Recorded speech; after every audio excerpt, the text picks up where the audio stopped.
Assalamualaikum. Ini kita ada sebuah Mazda 2 model Skyactiv. Dia ada dua model. Dia ada Skyactiv dengan tidak Skyactiv. Macam hak ni dia model Skyactiv. Okey, dia mari ni asalnya kereta ni dia naik suspension mesin kita. Kita dapati dia punya lower arm dia rosak. Buh ni bunyi. Lepas tu buh ni dia kerek. Dia hak penting sekali dia punya bujang dia ni ada free play. Benda ni bila-bila masa boleh cabut. Okey, steering rack. Yelah, kalau nak tukar, kos tu agak tinggi. Jadi benda boleh repair, kita sagih untuk repair dulu, untuk sementara. Bukan untuk selama-lamanya, untuk sementara, kumpul modal, beli hak baru. Bila kita repair, kita akan cek belakang ni. Ni rack dia pun, dia punya bojong ini tak comel.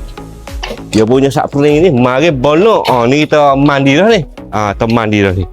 Jadi okey lah sikit. Dan tak lupa juga okey, macam bagai-bagai kopeh lah kita kira. Moga ala-ala tak tahu dah dia punya subframe. Dia punya step booth pun kita tukar juga sekali lah. Ni hak baru dan ni juga hak lama. Lepas tu lagi kita ingat nak royak. Ni dia punya stabilizer link. Kita kira sekali lah.